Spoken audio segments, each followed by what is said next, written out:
this is Mohit and you are watching English Lingo. And as you know that we have just started a series of using is MR with how to use is MR in a sentence. और अब तक हमने इसके 4 part देखे हैं. Okay और चारों part में हमने सिंपल और नेगेटिव स्ट्रक्चर पे बात की है. कुछ इम्पोर्टेंट कुछ बेसिक स्ट्रक्चर थी, मतलब ज़्यादातर बेसिक स्ट्रक्चर थी, बट या हमने कुछ इम्पोर्टेंट सेंटेंस भी देखे थे. तो अगर आपने वो वीडियो नहीं देखी है पार्ट 4 तक की, तो पहले आप उन्हें देख लीजिए, क्योंकि आज हम इंट्रोगेटिव पढ़ने वाले हैं. ओके तो इंट्रोगेटिव सिंपल और नेगेटिव हम पढ़ चुके हैं विद डिटेल. ओके अगर आपने वो वीडियो नहीं देखा है सो पहले आप उन्हें देखिए और बेसिक क्लियर करिए, उसके बाद ये वाली वीडियो देखना चाहो देख सकते हो, but I suggest that you should watch those videos also, ताकि बेसिक क्लियर हो. आपका कुछ ऐसे वर्ड्स हैं जो यहाँ पर मैं डिस्कस नहीं करूँगा डिटेल से, वो हमने डिस्कस किए हुए हैं. Okay guys, so let's get started. So आज हम पढ़ेंगे इंट्रोगेटिव स्ट्रक्चर. तो इंट्रोगेटिव स्ट्रक्चर पढ़ने से पहले हम थोड़ा इंट्रोगेटिव जान लेते हैं. इंट्रोगेटिव है क्या? ओके सो जैसा कि नाम से ही पता चल रहा है, इंट्रोगेटिव सेंटेंस INTERROGATIVE. इंट्रोगेटिव का मतलब होता है to ask question. To ask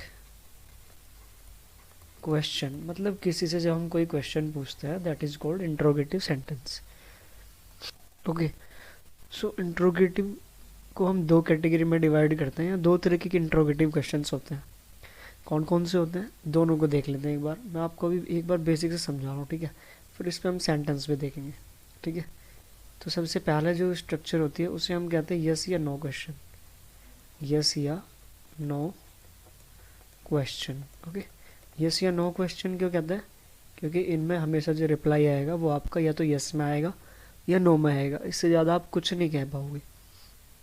okay जैसे मैं एग्जांपल ले लेता हूँ. जैसे मैंने कहा क्या ये तुम्हारा पेन है, तो या तो आप हाँ कहेंगे या ना कहेंगे. क्या आप स्कूल में हो, या तो आप हाँ कहोगे या ना कहोगे. मैंने कहा क्या भारत के पीएम नरेंद्र मोदी हैं, या तो आप हाँ कहोगे या ना कहोगे. क्या आपने इससे पहले की वीडियोस देखी है, या तो हाँ कहोगे या ना कहोगे.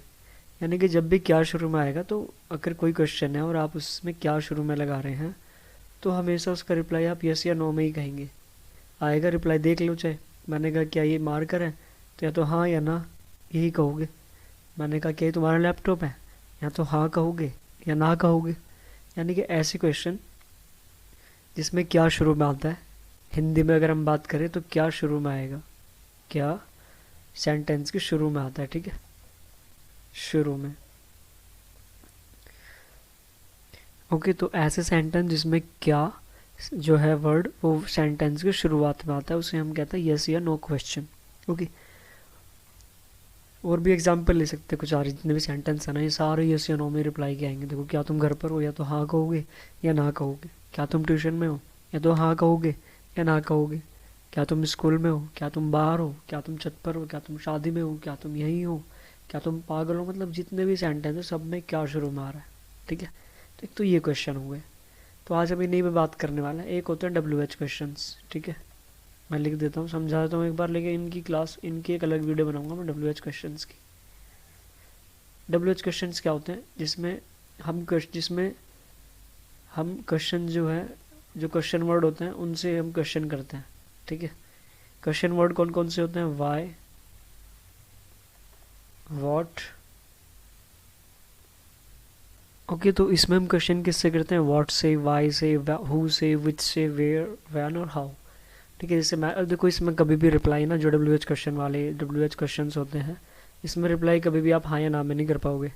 जैसे मैंने कहा तुम कहाँ रहते हो, ऐसे थोड़ी कहोगे हाँ या ना. मैंने तुमसे पूछा तुम कहाँ रहते हो, ये कहोगे हाँ या ना. मैंने पूछा तुम यहाँ क्यों आते हो, ये थोड़ी कहोगे हाँ या ना. मैंने पूछा तुम कौन हो, बोलोगे हाँ या ना. ऑब्वियसली हम हाँ ना में रिप्लाई नहीं कर पाएंगे. तो जब भी WH क्वेश्चंस होंगे तो उसमें हमें एक्सप्लेन करना पड़ेगा अपनी बात को बताने के लिए, ठीक है. तो जब भी WH वर्ड से हम क्वेश्चन करते हैं तो हम बातों को एक्सप्लेन करते हैं. उनका रिप्लाई एक स्टेटमेंट फॉर्म में होता है, ठीक है. इन्हें हम क्लोज एंडेड क्वेश्चन कहते हैं, जो यस या नो क्वेश्चन होते हैं. इन्हें हम क्लोज एंडेड क्वेश्चन भी कहते हैं. क्योंकि क्लोज एंडेड क्यों? क्योंकि इसमें हम इससे ज़्यादा कुछ नहीं कह पाते, या तो यस या नो में। लेकिन इन्हें कहते हैं हम ओपन एंडेड क्वेश्चन। इन्हें WH क्वेश्चन को ओपन एंडेड क्वेश्चन भी कहते हैं। क्यों कहते हैं? क्योंकि इसमें जो रिप्लाई होता है वो ओपन होता है, आप अपनी बात को पूरा कह पाते हैं। जैसे मैंने कहा तुम कहाँ रहते हो, तो आपको बताना पड़ेगा मैं यहाँ पर रहता हूँ।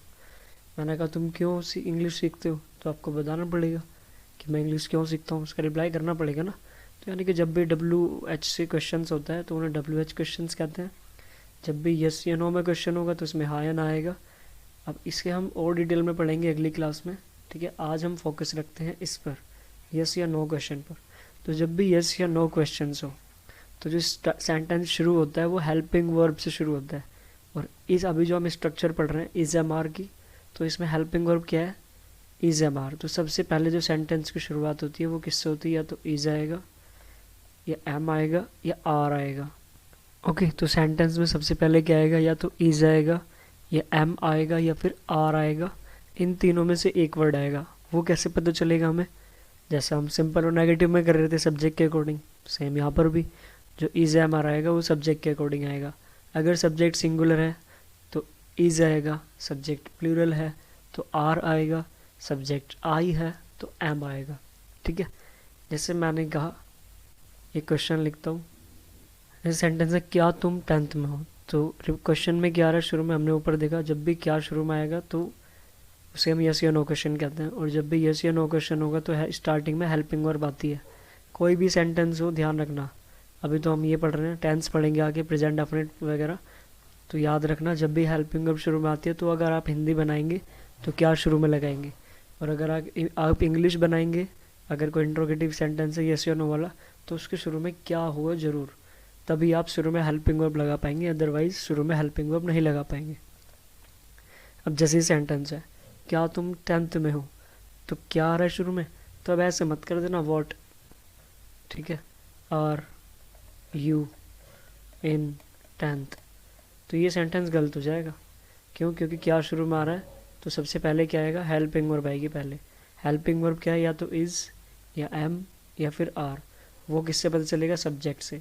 सब्जेक्ट क्या है इसमें? तुम है, तो तुम के अकॉर्डिंग क्या आएगा? आर। तो सबसे पहले क्या आएगा सेंटेंस में? आर। फिर आएगा सब्जेक्ट आर यू। फिर हम लोकेशन बता रहे हैं किसी की, सॉरी उसको बता रहे हैं 10th को, आर यू इन 10th, क्या तुम 10th में हो, ठीक है। अब देखो इसका रिप्लाई कोई, अगर मैं किसी बच्चे से पूछ रहा हूँ, किसी से पूछ रहा हूँ कि क्या आर यू इन 10th, तो वो क्या कहेगा? या तो यस कहेगा या फिर नो कहेगा, इससे ज़्यादा कुछ कह ही नहीं पाएगा। इसलिए इन्हें हम कहते हैं यस या नो क्वेश्चन। ओके, इतनी बात समझ में आई। तो इससे आगे के जो सेंटेंस है वो हम यहाँ पर देखने वाले, जो मैंने स्लाइड तैयार की है, ठीक है। और ये WH क्वेश्चन जो है ये हम अगली क्लास में पढ़ने वाले हैं, ठीक है। सारे WH वर्ड के जितने भी सेंटेंस हैं, इनके बाद क्या स्ट्रक्चर चलती है वो सब देखेंगे अगली क्लास में, ठीक है। तो आज हम शुरू कर रहे हैं यस या नो क्वेश्चन की ट्रांसलेशन। समझ में आ गया यस या नो क्या होता है? नहीं समझ में आया तो और अभी आगे सेंटेंस देखेंगे, वहाँ पे क्लियर हो जाएंगी चीज़ें, ठीक है। ओके, तो पहला सेंटेंस है क्या तुम घर पर हो। अब देखो क्या शुरू में आ रहा है, मैं एक बार रूल लिख देता हूँ यहाँ पर ऊपर। जब भी ये स्ट्रक्चर होगी तो सबसे पहले क्या आएगा? या तो इज आएगा, या एम, आर,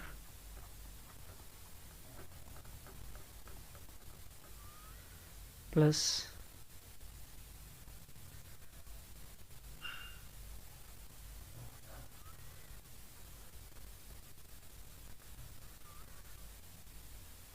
ओके। तो हम इस स्ट्रक्चर को फॉलो करने वाले हैं। सबसे पहले इज एम आर, फिर सब्जेक्ट, फिर अदर वर्ड्स। अदर वर्ड्स में जो बचे, ठीक है।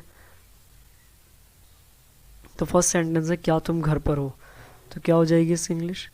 सबसे पहले क्या के अकॉर्डिंग क्या है शुरू में, तो ये हेल्पिंग वर्ब आएगी शुरू में, वो डिपेंड करेगा। देखो सब में तुम है सब्जेक्ट, यहाँ पर भी तुम, यहाँ पर भी, यहाँ पर भी, यहाँ पर भी। तो हमारे सब सेंटेंस के शुरू में आर आने वाला है। क्यों? क्योंकि हमारा सब्जेक्ट यू है। आर यू घर पर, at, are you at home, और लास्ट में क्वेश्चन मार्क सब के आएगा, ठीक है। क्या तुम ट्यूशन में हो, are you in,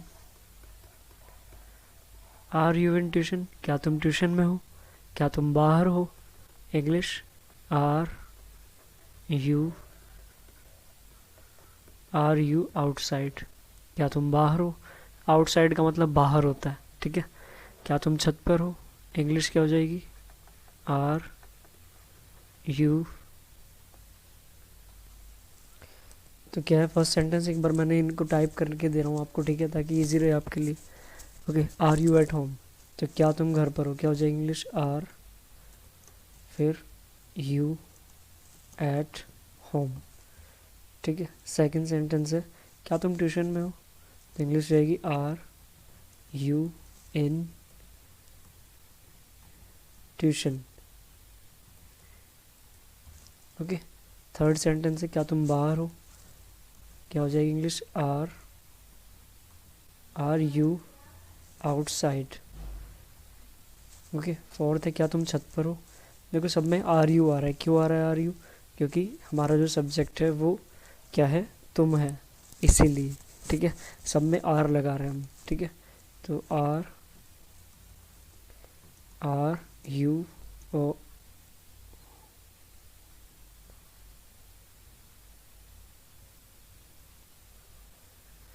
are you on the roof, okay.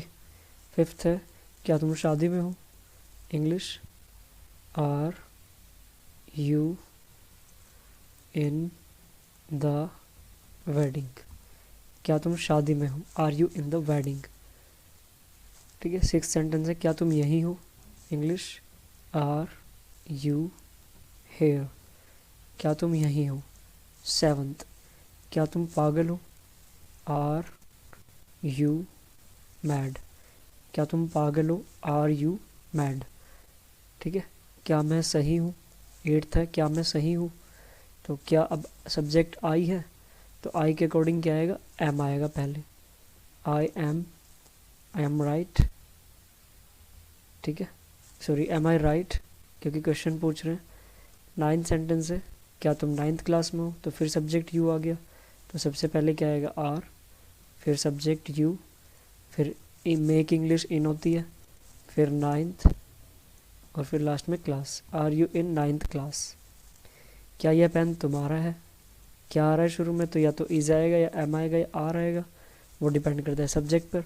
Subject है हमारा यह पेन एक है तो इज आएगा, is this pen your, is this your pen, is this your pen. इसकी एक और इंग्लिश हो सकती है, is this pen yours, is this pen yours, ठीक है। 11th है, क्या तुम ठीक हो, तो इंग्लिश क्या हो जाएगी, आर यू ओके, ये लिख सकते हैं। आर यू फाइन, ये लिख सकते हैं। आर यू ऑल राइट, ये लिख सकते हैं, ठीक है। ठीक होने के लिए हमारे पास तीन वर्ड हैं, ओके, फाइन या फिर ऑल राइट, इस सेंस में हम इसे यूज़ कर सकते हैं, ठीक है। तो नेक्स्ट सेंटेंस है 13th, क्या है 12, क्या यह तुम्हारा है, क्या यह तो सिंगुलर है ना, तो इसलिए इज आएगा, इज दिस तुम्हारा। योर लिखूँ या योर्स लिखूँ, बताइए क्या लिखूँ मैं यहाँ पे, योर या योर्स। देखो योर नहीं लिख पाऊंगा, हमने लास्ट क्लास में पढ़ रखा है, ठीक है। योर क्यों नहीं लिख पाऊंगा, ये मैंने बताया भी रखा है आपको कि जो योर होता है, योर ये क्या है, योर एक ऐसा वर्ड है जो कभी अकेला यूज़ नहीं होगा। पोजीशन दिखाने के लिए हमें उस पर कोई वर्ड लिखना पड़ेगा कि किस पर पोजीशन दिखा रहे हैं हम, ठीक है। तो इज़ दिस योर्स लिखेंगे हम, क्या यह तुम्हारा है, तो योर्स और योर में डिफरेंस होता है। क्या डिफरेंस होता है ये हमने पढ़ रखे हैं सारी चीज़ें, ठीक है गाइस।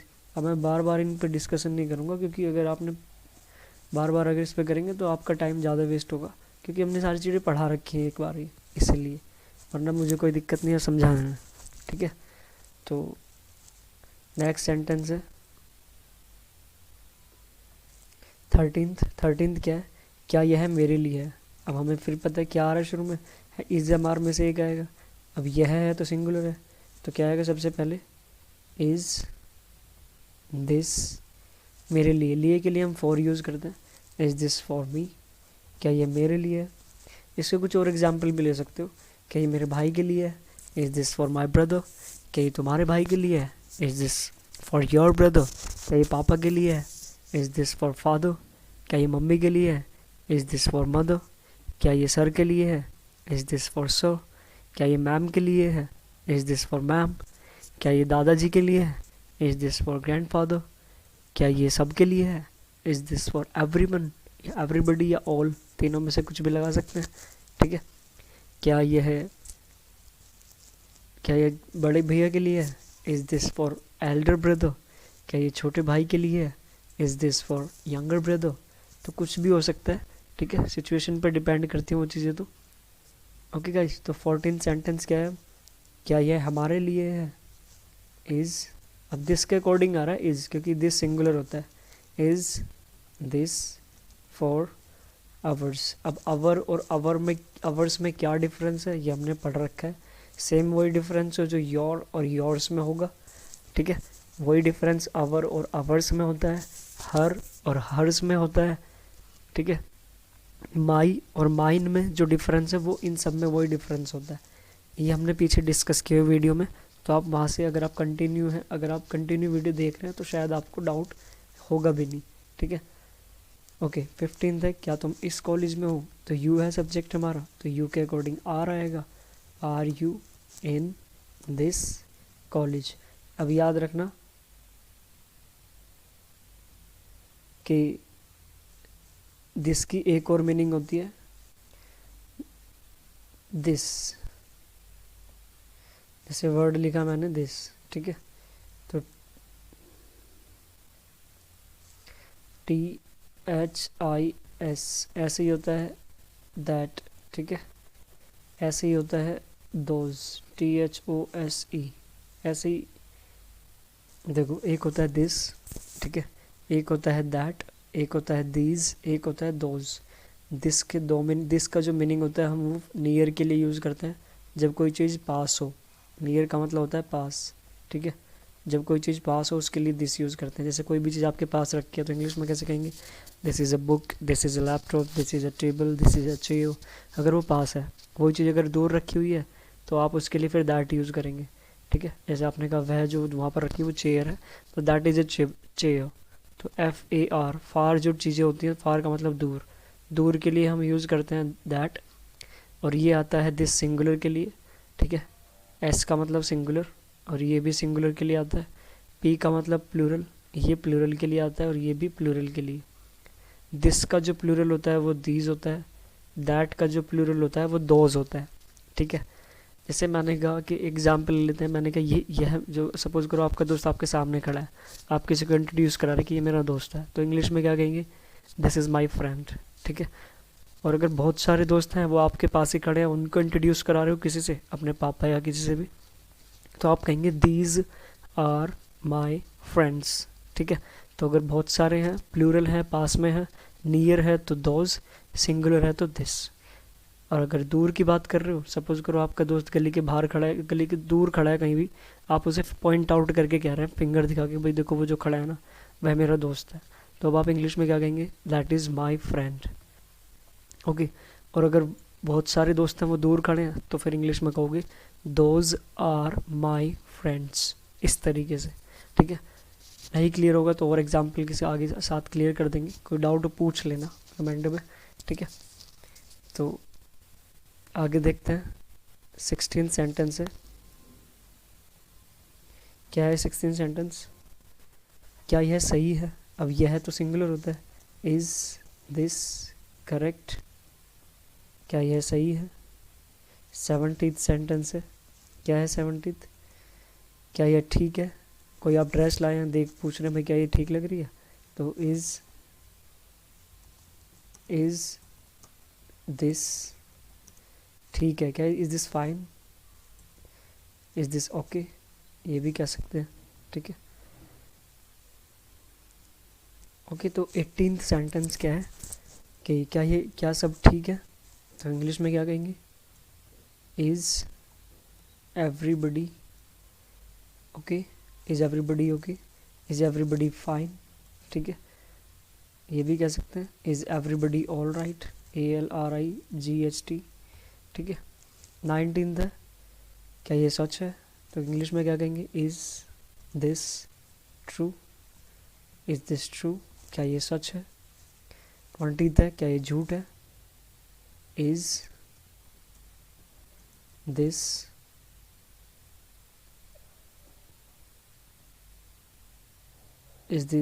झूठ को क्या कहेंगे, इज़ दिस लाई, क्या ये झूठ है, ठीक है। नेक्स्ट, क्या ये वह मतलब ही है। अब देखो क्या आ रहा है ना सब में, तो इज़ एम आर ही आ रहा है शुरू में सब जगह। क्यों आ रहा है इज़ एम आर, क्योंकि सारे क्वेश्चन क्या से शुरू हो रहे हैं। जब भी क्या से शुरू होते हैं तो इज़ एम आर पहले आता है, और इज़ एम आर का पता क्या चलता है, वो डिपेंड करता है सब्जेक्ट पर। If the subject is singular then use is, if the subject is plural then use are, if the subject is I use am in the beginning of the sentence. Okay, 21st sentence है, क्या वह मतलब ही है, तो वह तो singular है ना, तो इसलिए इज़ आएगा, ठीक है। तो इज़ वह मतलब ही है, इज़ ही शेलफिश, शेलफिश का मतलब होता है मतलब ही, क्या वह मतलब ही है। अब इसको एग्जाम्पल और ले सकते हैं, क्या तुम्हारा भाई मतलब ही है, इज़ योर ब्रदर सेल्फिश, क्या उसकी मम्मी मतलब ही है, इज़ हर मदर सेल्फिश, क्या उसके पापा सेल्फिश है, इज़ हिज फादर सेल्फिश, क्या उसकी बहन सेल्फिश है, is his brother sister selfish. तो मतलब वो डिपेंड करता है सब्जेक्ट पर। इज आएगा, क्या तुम मतलब ही हो, आर यू सेल्फिश, क्या सर मतलब ही है, इज सर सेल्फिश। ओके, तो एक सेंटेंस को लेके आप अपनी क्रिएटिविटी के अकॉर्डिंग और भी चीज़ें क्रिएट कर सकते हैं। 22nd सेंटेंस है, क्या वह मजबूर है, तो इंग्लिश क्या हो जाएगी, इज़ ही, मजबूर को इंग्लिश में कहता है compelled, COMPELLED, is he compelled, क्या वह मजबूर है। 23 है, क्या वह लापरवाह है, इज़ ही केयरलेस, लापरवाह को कहते हैं केयरलेस। अब और एग्जांपल लेते हैं, क्या तुम लापरवाह हो, आर यू केयरलेस, क्या उसका भाई लापरवाह है, इज़ हिज ब्रदर केयरलेस, क्या तुम्हारा भाई लापरवाह है, is your brother careless. Okay, तो एक स्ट्रक्चर को लेके, एक वर्ड को लेके आप कई तरह के सब्जेक्ट चेंज करके सेंटेंस बना सकते हैं, और ऐसे ज़रूर करना ताकि आपकी प्रैक्टिस और अच्छी हो सके। 24th है, क्या तुम ऑफिस में हो, तब सब्जेक्ट हमारा तुम है, तो इसलिए आर आएगा, are you in the office, are you in the office. 25th है, अब इसके एग्जाम्पल भी ले सकते हैं, क्या तुम कॉलेज में हो, are you in the college, क्या तुम क्लास में हो, are you in the class, क्या तुम ट्यूशन में हो, are you in the tuition, क्या तुम स्कूल में हो, are you in the school, क्या तुम छत पर हो, are you on the roof, क्या तुम गली में हो, are you in the street, क्या तुम ग्राउंड में हो, are you in the ground. तो आर क्यों, इज़ एम आर क्यों आ रहा है, क्योंकि क्या से शुरू हो रहा है। 25th है, क्या तुम अपने दोस्तों के साथ हो, तो तुम तो सब्जेक्ट है, तो तुम के साथ आर आएगा, आर यू, साथ के लिए विद यूज़ करते हैं, अपने की इंग्लिश सब्जेक्ट के अकॉर्डिंग होती है, मैंने बताया था। तो सब्जेक्ट हमारा क्या है, यू है, तो यू के अकॉर्डिंग योर आएगा, are you with your friends. मैंने बताया था कि अपने की जो इंग्लिश होती है वो सब्जेक्ट के अकॉर्डिंग यूज़ करते हैं, सब्जेक्ट यू होगा तो योर आएगी, क्या वह अपने दोस्तों के साथ है, तो is he with his friends. लड़की है तो शी आ जाएगा, is she with her friends, ठीक है। 26, क्या वह तुम्हारा स्कूल है, तो वह सिंगुलर है, तो सिंगुलर के अकॉर्डिंग दिस आएगा, वह की इंग्लिश दैट होती है, इज़ दैट योर स्कूल, क्या वह तुम्हारा स्कूल है, ठीक है। और आज का लास्ट सेंटेंस, क्या वह तुम्हारा भाई है, is he your brother. Okay, क्या वह तुम्हारा भाई है। ओके गाइज, तो इस तरीके से आज भी हमने हर वीडियो में हम 25 के आसपास सेंटेंस तो देख ही रहे हैं, बाकी बीच में और प्रैक्टिस भी करते हैं ओरली, ठीक है गाइज। तो हमने नंबर वाइज आज सारे सेंटेंस डिस्कस कर लिए। 27, इज़ एम आर को शुरू में यूज़ कब करते हैं, हमने स्टार्टिंग में देखा कि कब करते हैं इज़ एम आर को शुरू में यूज़, जब हमारा सेंटेंस क्या से शुरू हो। शुरू में क्या आता है, इज़ एम या आर में से एक आएगा, फिर सब्जेक्ट आएगा, फिर अदर वर्ड्स आएंगे। गाइज इस स्ट्रक्चर को भूलना मत, बहुत इंपॉर्टेंट है। अब कुछ नहीं होगा, जो आगे आने वाले क्लासेज होंगी उसमें सिर्फ हेल्पिंग वर्ब बदलेंगी, बाकी टेंस ऐसे ही बनने वाले हैं, सारे सेंटेंसेस जो बनेंगे, ठीक है। तो इसकी प्रैक्टिस कर लेना, एक बार खुद से ट्राई करना, ठीक है। ये नोट कर लेना दिस और दैट को लेके जो भी चीज़ें हैं, ठीक है। तो अगली वीडियो में हम और सेंटेंस देखेंगे। ओके गाइस, अगर आपको वीडियो अच्छी लग रही है तो अपनी नॉलेज को बढ़ाते रहिए और देखते रहिए। सब्सक्राइब करो या मत करो वो आपकी चॉइस है। ओके, बट जब जो चीज़ सिखाई जा रही है पढ़िए, क्योंकि ज्ञान है अनलिमिटेड है। और वैसे भी जितना हो सके शेयर कीजिए अपने अपने मतलब पढ़ के शेयर करो। मैं ये नहीं कह रहा वीडियो शेयर करो, पढ़ो और शेयर करो जैसे मैं शेयर कर रहा हूँ। ओके ओके गाइस, सो अगली वीडियो में मिलेंगे हम WH क्वेश्चन वाले सेंटेंस के साथ। हो सकता है इसी के कुछ और अच्छे सेंटेंस डिस्कस करें, ठीक है, और हो सकता है WH क्वेश्चन वाले सेंटेंस शुरू करें, तो वो अगली वीडियो में देखते हैं। Okay, bye, see you and take care and thanks for watching.